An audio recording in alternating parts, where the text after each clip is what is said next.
Connectez-vous.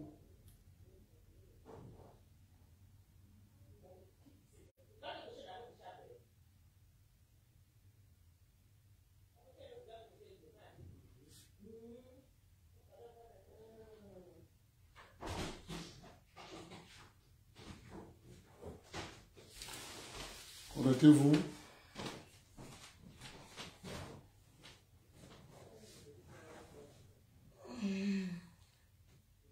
Tu m'as dit de coucher mon chapeau, père. Va te coucher dans la chambre. Connectez-vous. Va dans la chambre. Ah,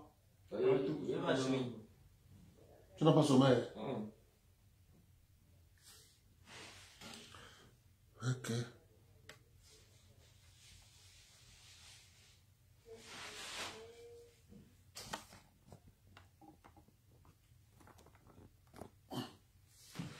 Bon.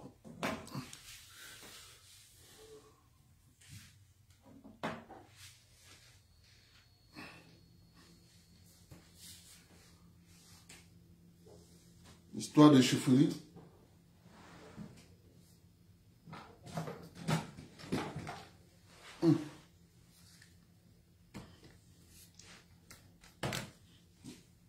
Bonsoir. Mohamed. J'avais l'autre canne, non? Les cannes, c'est là, j'avais un autre truc comme ça, non? Que je mettais souvent les cannes à pêche, là, que je mettais déjà à côté du téléphone, là, non? C'est pas ça, là. C'est pas ça, là, que tu as devant toi. Vous avez gâté, non? Vous avez gâté celui-ci. Gâté celui-là, comment? Mais, puisque vous avez gâté la partie-ci. Ton but, c'est foiré. Oui, non, c'est foiré, vous avez démonté l'autre.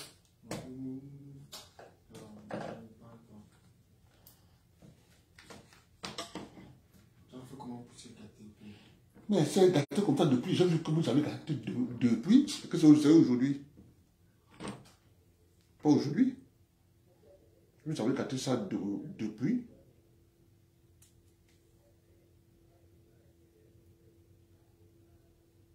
Quand quelque chose est déjà entre vous. Quand quelque chose est déjà entre vous-même. Va te coucher dans la chambre. Quand quelque chose est déjà dans vos mains, ça devient problématique. Tu ne dors pas. Dégage de là. Mais non pas.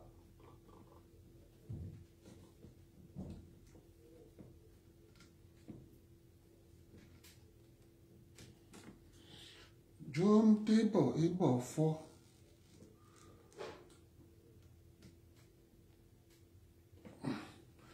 Mako Sama. Bongo, bongo, bongo. John Tebo et Bofo.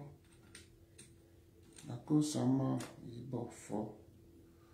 Bongo, bongo, bongo. John Tebo et Bofo.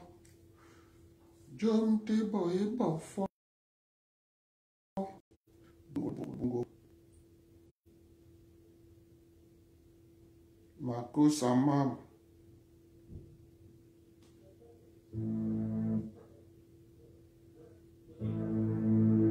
Voici Jean-Baptiste Benelou.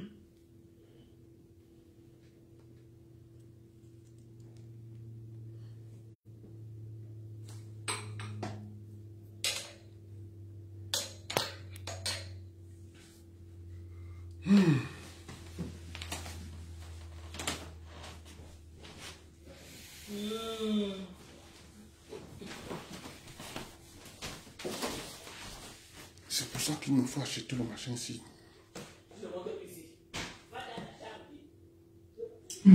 Il aurait dû porter le titre de Sa Majesté comme chef traditionnel de 3e degré dans la chefferie Mounengulu, située dans l'arrondissement de Bokito, département du Mbambe-Nyubu, région du centre, à plus de 100 km de Yaoundé, la capitale du Cameroun. Son père est décédé en 2011 et dans le processus traditionnel de succession à la chefferie, il aurait dû logiquement prendre sa place comme nouveau chef traditionnel. Mais sa pauvreté financière a joué à sa défaveur. Et malgré l'onction du pouvoir traditionnel des notables, qui voulaient pourtant respecter la tradition dynastique de succession à la lettre, le sous-préfet de l'époque, d'après son témoignage, a orchestré un coup d'État traditionnel contre sa famille et a plutôt désigné un nouveau chef du village par arrêté préfectoral. Le sous-préfet de Bokito est venu, nous on a choisi notre chef, comme ça ne fait pas des traditions. Nous sommes entrés dans notre chambre, on a choisi notre chef, on a présenté au village que ça se passe dans la tradition, mais après ça, le sous-préfet est venu dire que ce n'est pas comme ça. Alors il faut qu'on reprenne selon la loi de 77. C'est la seule loi qui existe sur la chefferie traditionnelle, c'est la loi de 77 signée par Aïdou. Il dit non, il faut qu'on reprenne. On lui dit non, nous on a déjà fait le vote, c'est comme ça que ça se passe ici. Ils nous disent que non, le feu chef a laissé un testament. On lui dit non, il n'y a pas de chefferie testamentaire ici chez nous. Les notables du village voulaient pourtant insister auprès du chef de terre pour faire respecter la tradition, mais vous savez ce qu'on dit. Qu'est-ce qu'un vendeur ambulant de livres scolaires cherche sur le trône? Alors que le ministre ou le haut cadre de l'administration, qui n'a pourtant aucune racine des chefferies familiales, a besoin des honneurs au village. Le sous-préfet a dit non, il fallait qu'on fasse le vote. Ils sont allés voir une autre famille qui devait venir chercher à postuler. Il nous a obligés à prendre un chef, comme c'est son père qui était un grand administrateur civil, et sa mère qui m'a dit c'est comme ça que le gars se retrouve comme chef.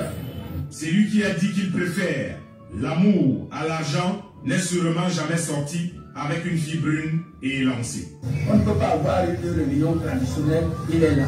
Il n'est qu'un chef par arrêté préfectoral. Il est passé de sa majesté à aujourd'hui, soit détesté, et son boulot n'est plus ni moins, comme il le dit lui-même, le sous-préfet de l'époque. Le préfet a signé une détention administrative qui m'a conduit, moi particulièrement, en prison. Parce qu'il disait que j'étais le chef président.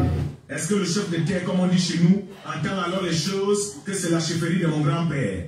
Dans plusieurs villages, avec ces chefs de terre devenus plutôt gangsters, c'est désormais argent en main et le trône en bas. Cette fois, l'histoire biblique de Salomon ne s'est pas répétée pour notre frère Jean-Baptiste. Adonijah a fini par s'emparer du trône de Salomon. On est venu avec un gendarme, policier, encercler un village pour l'installation d'un petit chef de 3e degré.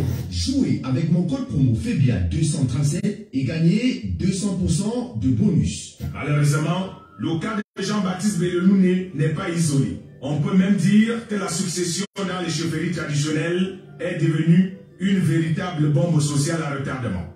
Entre l'élite prédatrice qui s'empare de tout, même jusqu'aux chasse-mouches, les sous-préfets maladroits et les chefs de famille de plus en plus corrompus. Les batailles de succession des chefferies traditionnelles font rage partout au Cameroun. Aucun fils, petit-fils ou même frère du défunt chef n'a plus sa place assurée dans le cadre de la succession. Nous sommes dans la région de l'extrême nord, plus précisément à Tokomberi. Le préfet et le sous-préfet ont été pris à partie à cause du trafic d'influence dans le cadre de la succession dans une chefferie traditionnelle de 3e degré. N'eût été l'intervention des forces de l'ordre et de sécurité, c'est le sous-préfet que les populations ont failli introniser comme nouveau chef traditionnel de 3e degré à titre posthume.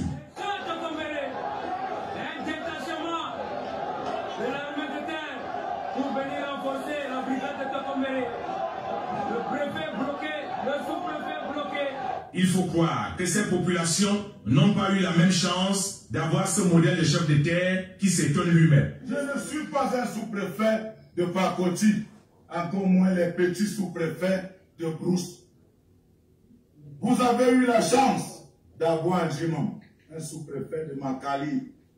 Vous devez en profiter. Du nord au sud, de l'est à l'ouest au Cameroun, la succession dans les chefferies traditionnelles est devenue une bataille qui finit parfois par les funérailles. Et l'on pourrait se poser la question de savoir comment la situation irait de mieux en mieux quand le régulateur régalien de cette affaire lui-même est entré dans la danse mafia. Écoutez ce qu'on a dit à Jean-Baptiste Bellelouné au ministère de l'administration territoriale quand il est allé se plaindre. On nous a montré une pile de lettres comme ça. On nous dit la pile de lettres que vous voyez là sur votre village. Et on nous dit la seule chose que vous avez à faire, c'est de les empêcher d'installer. Sinon, il n'y a plus rien. L'un n'est donc plus à la rigolade. Il faut que le législateur mette fin à ce nouveau théâtre de tension sociale au Cameroun avant peut-être et sans le souhaiter que l'irréparable se produise. Jouez avec mon code promo FEBIA 237 et gagnez 200% de bonus.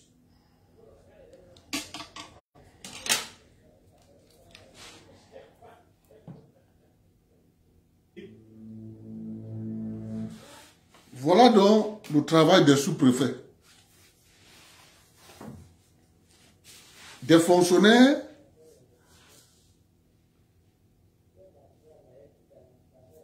qu'on a dit l'État, c'est eux. Lorsqu'il faut bénéficier, l'État, c'est eux. Lorsqu'il faut avoir des privilèges, l'État, c'est eux. Lorsqu'il faut aller se faire soigner à l'étranger, l'État, c'est eux. Mais lorsqu'il faut travailler, ils sont absents. Lorsqu'il faut produire les richesses, ils sont absents. Alors, je vous disais tantôt, je vais vous parler des chefferies dans l'Umbam. Traditionnellement, là, je prends le commence chez nous. Le chef des Bafia avait un nom. Il s'appelait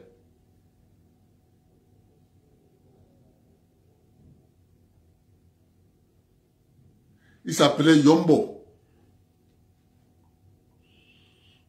Yombo avait un fils. Mais le fils du chef aimait plus sa mère.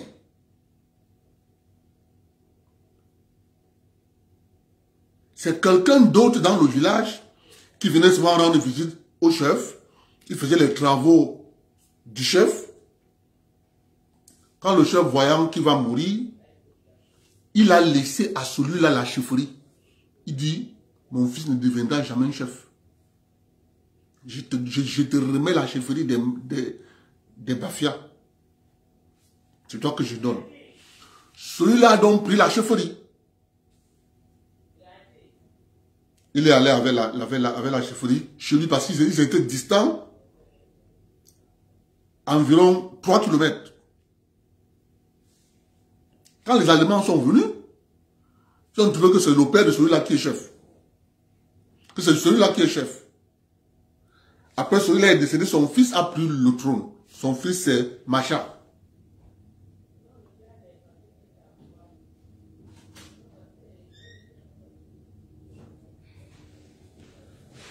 Lorsque les Allemands ont perdu la guerre, les Français sont venus.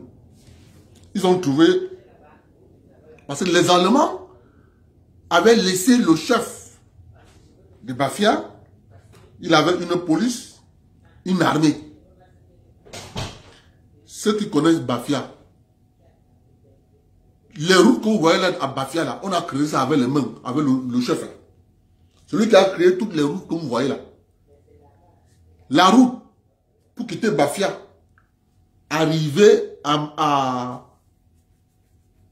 la limite entre l'Umbam et l'Ouest. On a créé ça avec les mains, à l'époque des Allemands. Et c'est le roi, c'est le chef là qui a créé ça.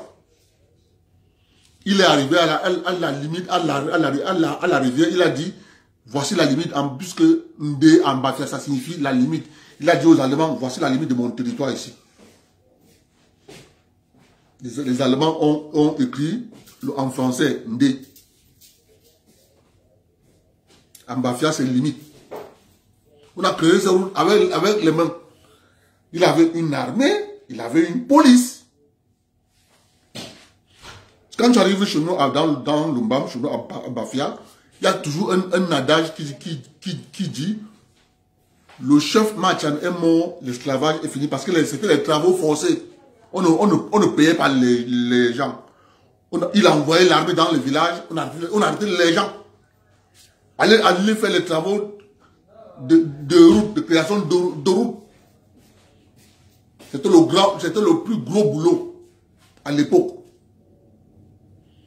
Quand les Français sont arrivés, il était réticent à collaborer avec les Français. Les Français se sont rendus compte Mais les Français ont joué, ont fait ce qu'on appelle la ruse. Les Français lui ont dit vraiment, parce qu'il a été réticent à envoyer ses enfants à aller faire l'école française, la nouvelle école française. Il a d'abord laissé ses enfants faire l'école coranique. Parce qu'à l'époque, les Allemands ne s'intéressaient pas trop à la langue. Il a d'abord laissé, il a laissé ses enfants faire l'école coranique. En même temps, quand on lui demandait d'envoyer les enfants à l'école, il envoyait les enfants de ses sujets aller à l'école française.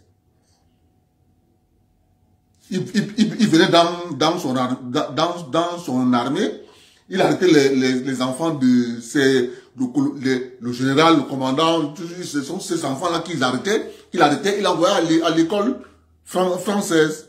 Dans les villages reculés, il partait à Kiki, à Moko, dans les villages lointains, à Doudankin, il arrêtait les enfants, il envoyait à l'école française, ses enfants, il n'envoyait pas. Maintenant, les Français veulent les représentants de chaque village à Yaoundé. C'est les enfants qui sont allés à l'école qu'on m'a envoyé à Yaoundé. Maintenant, à la fin, il se rend compte que c'est une erreur, il envoie aussi ses enfants à l'école française. Mais sauf que ces enfants qu'il a envoyés comme ça à l'école française ne seront plus des leaders dans l'administration parce qu'ils vont trouver les enfants des autres sujets dans l'administration. Les Français lui ont dit, on va t'envoyer à la Mecque pour service rendu. On l'a trompé qu'on va l'envoyer à la Mecque, on l'a assassiné là à Yaoundé. Sa tombe se trouve là où vous voyez le ministère des Finances. L'ancien cimetière allemand. C'est là-bas qu'on l'a enterré. On a annoncé au bazar qu'il est mort à la Mecque. Maintenant, son fils, qui l'a succédé, les enfants de ces sujets qui, eux, voulaient lui faire un coup d'État. Écoutez-moi ce que je suis en train de vous raconter l'histoire de mon village. Hein. Bafia Centre que vous voyez là. Alors, les enfants de ces sujets, son armée, sa garde, eux, ils étaient dans l'administration. Son fils qui l'a succédé, on lui a dit, mais non, la chefferie, ce n'est pas important. Il faut que tu sois dans l'administration. Par contre, parce que ceux-là voulaient faire le coup d'État. Donc, il faut comprendre bien ce que je suis en train de vous dire là. Parce que c'est ça que vous avez, c'est pour ça que vous avez les élites dans l'Ombam, élites administratives, font tout pour contrôler chefferie, mairie. C'est la jeunesse là que je suis en train de vous raconter là. C'est pareil chez les Bafia, c'est pareil chez les Yambassa, c'est pareil chez les Banen, c'est pareil chez les Yokon, c'est pareil chez les Balou. C'est la jeunesse là que je vous raconte là. À Yaoundé, ces enfants ont créé un club. Là-bas, pour empêcher qu'une autre chefferie s'installe, soit aussi forte comme la chefferie du défunt.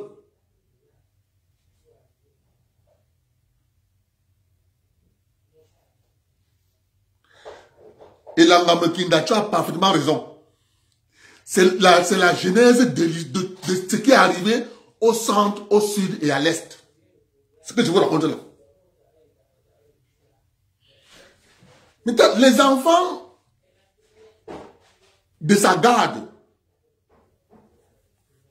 qui sont allés à Yaoundé, travailler dans l'administration, ont créé un club là-bas pour empêcher qu'il y ait encore des chefferies fortes dans chaque village.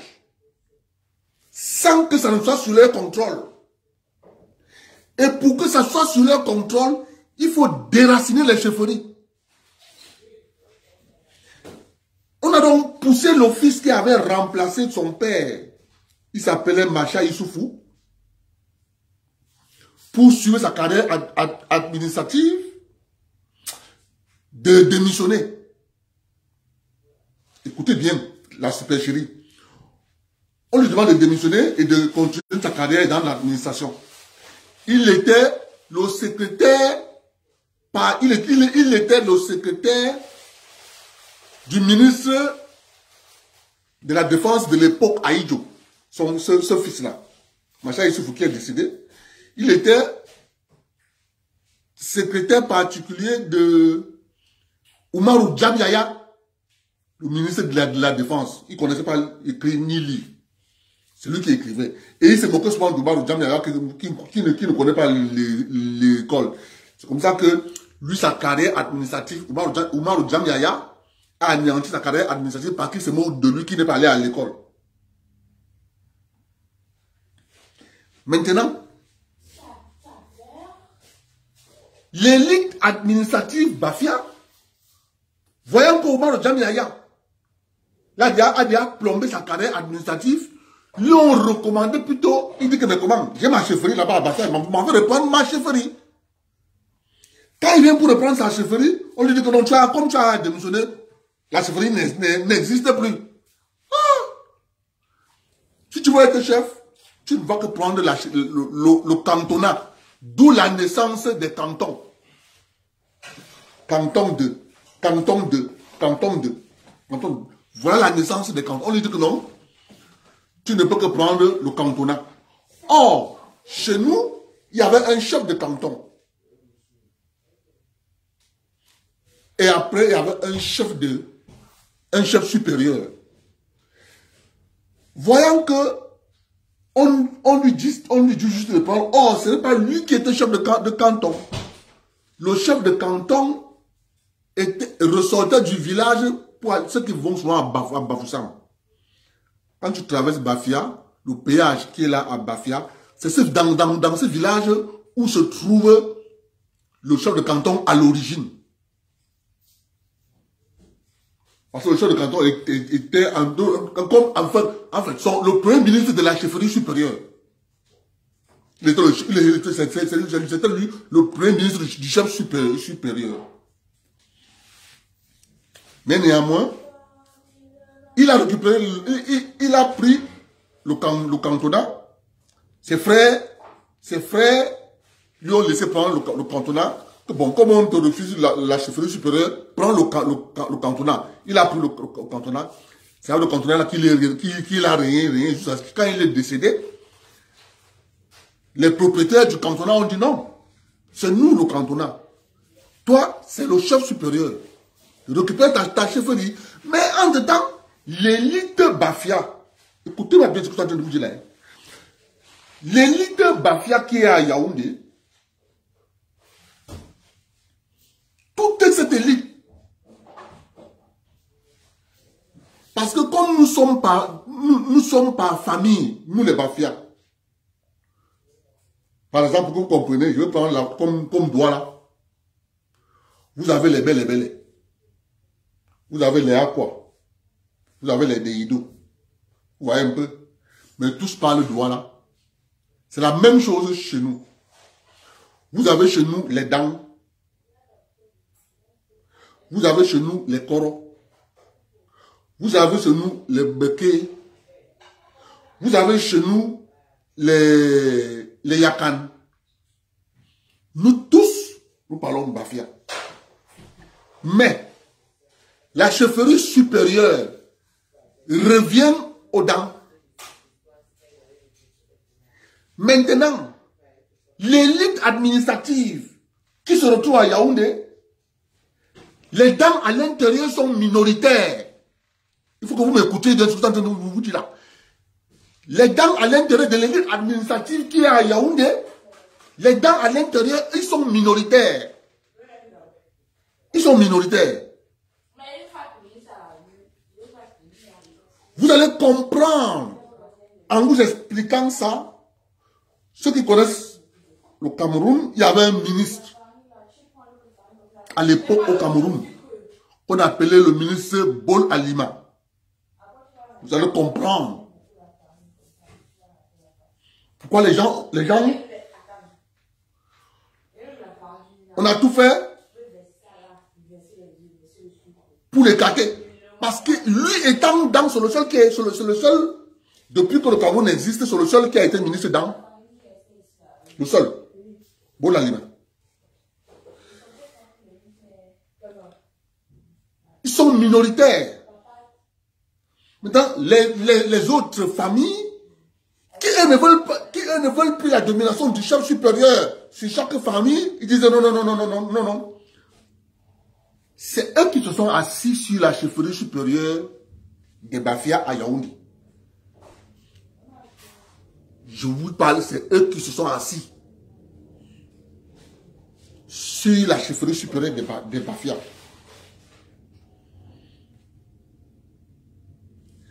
Ce que je vous explique là, c'est partout dans le centre, le sud, l'est. Partout. Les fils d'un département refusent de remettre leur organisation traditionnelle. Parce que comme ce n'est pas de ma famille, comme je ne suis pas dans la famille régnante, et chez nous là, ça ne blague pas. Si tu n'es pas de la famille régnante, tu t'assois que tu es chef. Tente de venir à une réunion traditionnelle, on finit avec toi. C'est la même chose qu'on a fait à la famille Bochiba.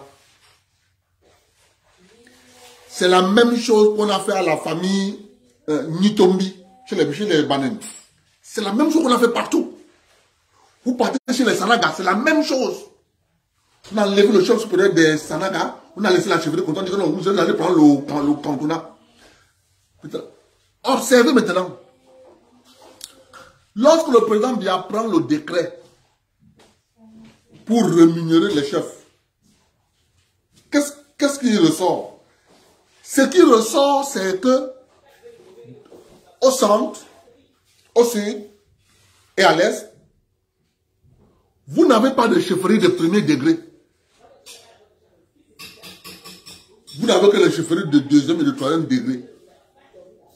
Excepté Chalatangana. Une chefferie créée par les Allemands. Parce que Chalatangana qui avait dit à ses frères, si on continue à lutter, ces gens-ci vont nous décimer. Coopérons un peu. On voit. C'est pour ça que les Allemands ont fait de lui chef supérieur des Ewondo. Or, on connaît la famille des Ewondo, puisqu'on a exilé le chef des Ewondo en Namibie. Les Allemands ont exilé le chef des Ewondo en Namibie. C'est pour ça que quand tu pars en Namibie, tu trouves un Ndongo et Sola à Tangana, en Namibie. C'est le chef des Ewondo qu'on a exilé en Namibie. C'est pour ça que vous avez ce nom, Mvogo, à Tangana. Tout ça c'est en Namibie. Vous trouvez ça là-bas. Parce qu'on a exilé le chef. On a d'abord exilé vers Malabo. Après on a amené en Namibie. C'est là-bas où on est parti le déposer avec ses femmes et sa garde.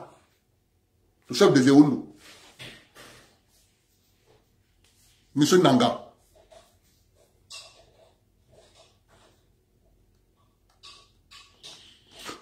Donc, si cette zone, centre, la zone forestière camerounaise, se retrouve sans défense, sans organisation traditionnelle, c'est parce que l'élite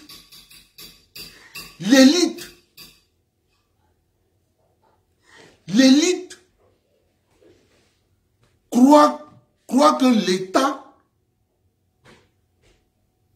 est quelque chose qui ne peut jamais finir. L'État peut finir. L'État peut même disparaître. L'État peut disparaître. Mais les bêtis ne disparaîtront jamais. Ils vont vivre en tant que bêtis avec leur organisation traditionnelle. Or, comment étaient organisés les villages à l'époque avant qu'on les soit colonisés? Les villages étaient organisés autour du plus grand chasseur. Parce que le plus grand chasseur ramenait la nourriture. Et il était en même temps le protecteur de la communauté. C'est comme ça qu'on te choisissait comme chef, parce que tu avais des pouvoirs. Parce que ce n'était pas n'importe qui partait à la chasse et ramenait le buffle. Ce n'était pas n'importe qui. C'est la même chose comme ceux qui vont souvent à l'ouest en passant par Douala. Ce qu'on appelle Souza. C'est maintenant qu'on appelle... C'est maintenant que Souza a repris le nom Souza. Mais le nom qui a été rendu populaire, c'est Nkapa. Or, qui est Nkapa? Nkapa, c'est un chasseur de l'ouest de Tchang. Il a pour métier chasseur. Or, dans le village Souza, il y a une panthère qui est dans le village Souza, qui terrorise les gens dans le village Souza. Et la panthère sort que le jour du marché. Elle crée le chaos au marché, les gens fuient. Donc quand le jour du marché arrive, les bassins, les douala qui sont en Souza, savent que, encore aujourd'hui, oh s'il vous plaît, je fais le direct. Oh. Bongo.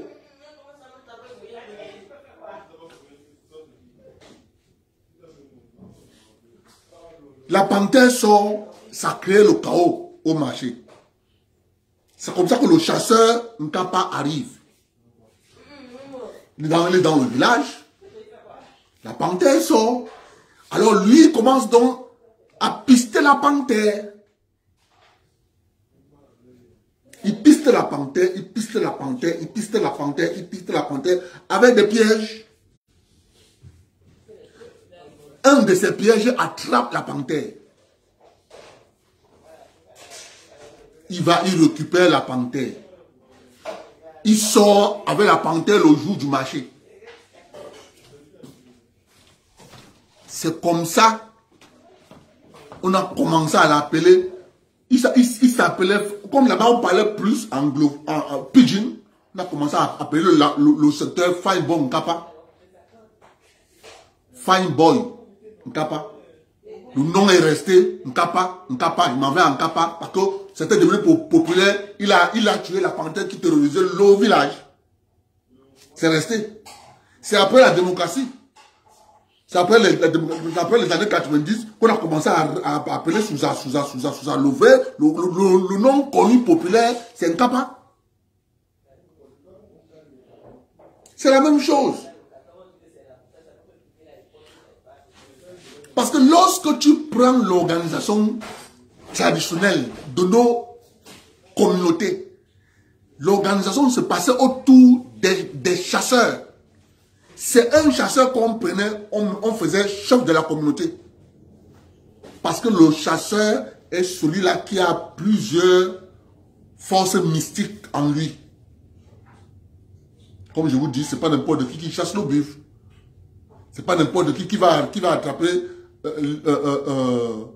le machin, comment on appelle ça? Rhinocéros. Pas n'importe qui. Or, quand vous observez au Cameroun, cette zone, elle est dessouchée. Et ce dessouchement est entretenu par l'élite. Toute l'élite administrative de cette zone, ils veulent tous devenir chefs. Tout le monde a vu.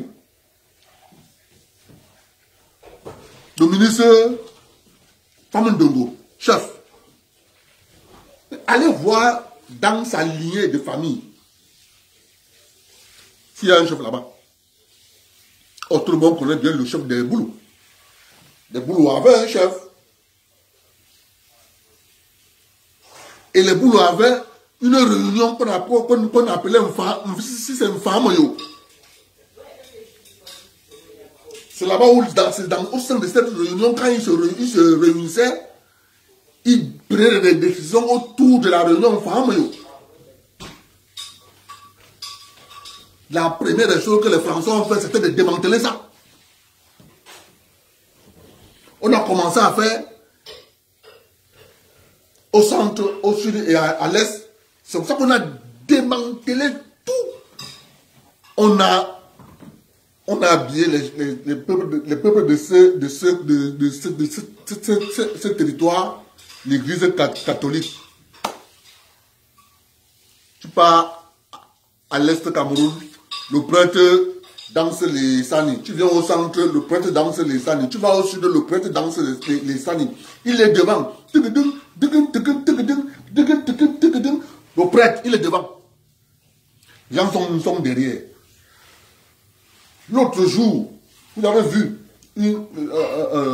toujours, un prêtre exorciste dans le village Angomza, dans un village Vengomza, où les populations de l'ange avaient la sorcellerie. Or, la sorcellerie dans les villages était réglementée. Réglementée. La sorcellerie dans les villages était réglementée. Ce qu'on appelle sorcellerie là, c'était, je dis bien, réglementé. Tu ne peux pas tuer un enfant dans un village. Tu es qui? Sans que le chef ne sache. Or, qu'est-ce que vous observez dans cette zone au Cameroun? C'est la zone où, au fur et à mesure que les années avancent, la pauvreté s'installe ardemment dans l'arrière-pays de ces zones.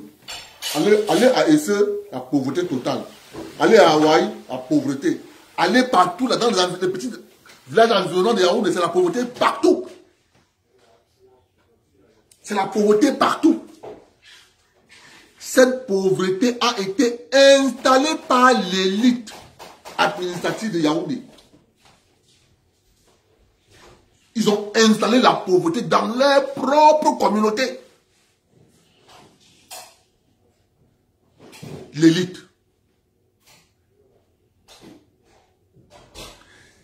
Or, maintenant, quand tu viens ouvrir les yeux, tu te rends compte que nous sommes dans une grosse escroquerie. Mais sauf que c'est fait subtilement. Encore. C'est le monsieur sinon. C'est fait subtilement sans que les gens ne se rendent compte. Les gens ne se rendent compte. Regardez vous-même. Je vous prends un exemple. Depuis combien d'années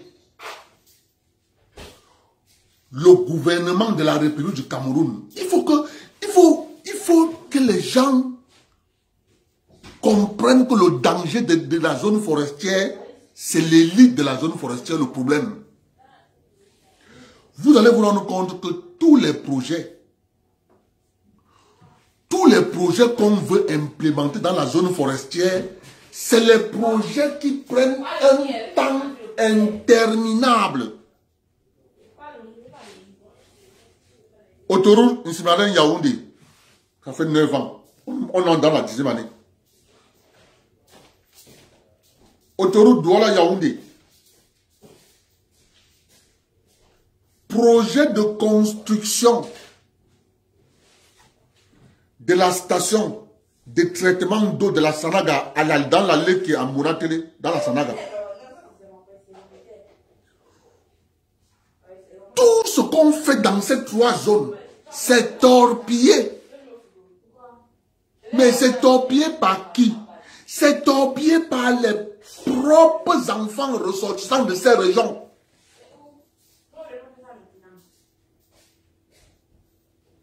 comprenez?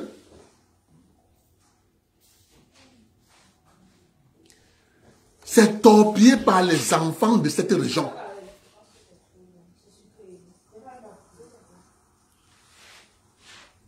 Regardez, à la même période, Douala s'agrandissant, on a dit la station de pompage, la station de captage, de traitement et de pompage de l'eau dans la ville de Douala, qui se trouve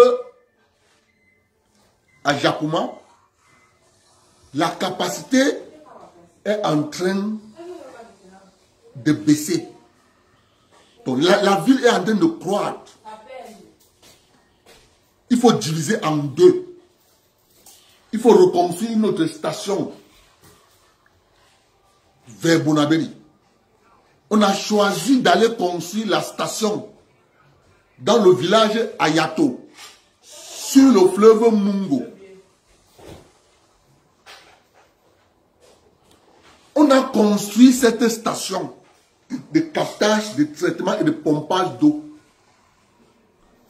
C'est le pipeline que vous voyez là, qui traverse le Vouri.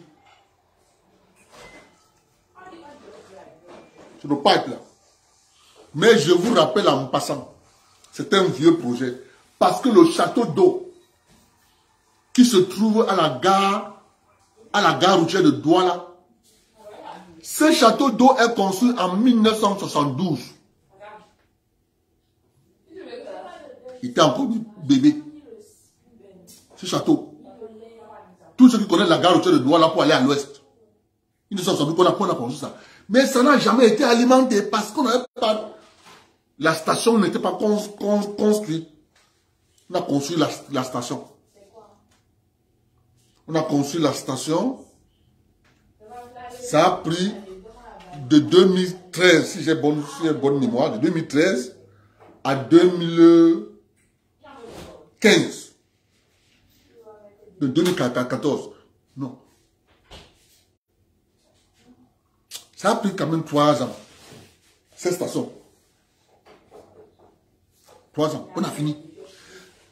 Papa, depuis qu'ils sont en train de construire la station de la Sanaga à Mouratélé,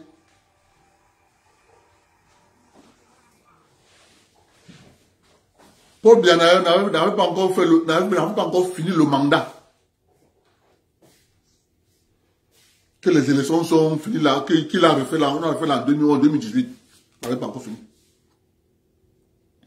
On est en train de finir le mandat de présidentiel de 2018 qu'on a fait là. Nous voici, on est en train d'aller à 2023. Mais la station de captage, de traitement d'eau de la Leki, pour envoyer l'eau à Yaoundé, n'est pas. Torpillé par qui? Torpillé par les propres enfants de la zone forestière. L'affaire de Mbalam. L'entreprise australienne traîne le Cameroun en justice et demande un dédommagement de 3500 milliards. L'affaire de Mbalam. L'entreprise australienne traîne l'État du Cameroun au tribunal et demande un dédommagement de 3500 milliards. Voilà le travail des fonctionnaires camerounais. Détruire notre pays. Je vous dis une chose. Je vous dis une chose. Lorsque le président Biya partira, ces gars-là, ils vont nous traiter. Parce qu'ils incarnent la méchanceté. Ces jeunes que vous voyez là. Ces jeunes qui ont pour seule ambition être fonctionnaires et devenir riches. Ils vont nous traiter. Je vous prends pour exemple. Regardez tous les jeunes présidents africains. George Weah est président du Libéria. Mais son fils joue pour les États-Unis. Lui étant président, Lui qui a porté le Libéria sur son dos. Mais quand son fils joue au football, il dit à son fils, non, joue pour les États-Unis. Il n'a pas foi au Libéria. Macky Sall, déception totale. Foya Simbe, catastrophique. Monsieur Talon, Patrick Talon, il a racheté toutes les entreprises de l'État béninois. Toutes les entreprises de l'État béninois, il a racheté tout. Tout ce qui concerne le coton au Bénin, Patrick Talon a racheté tout. Voilà. Je vous dis que ces gens vont nous traiter.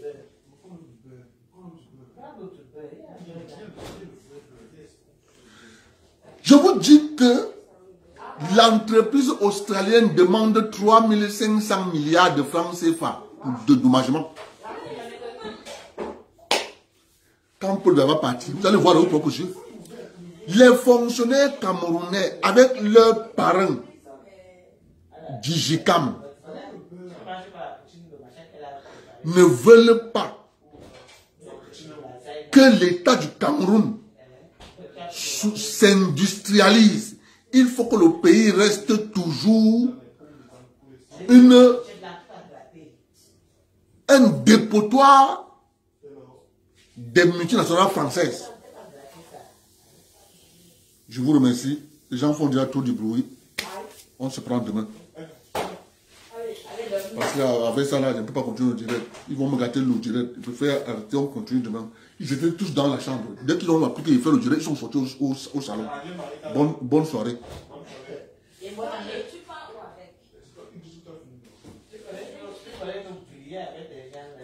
Je vous dis quand vous étiez dans la chambre en même temps, vous êtes sortis.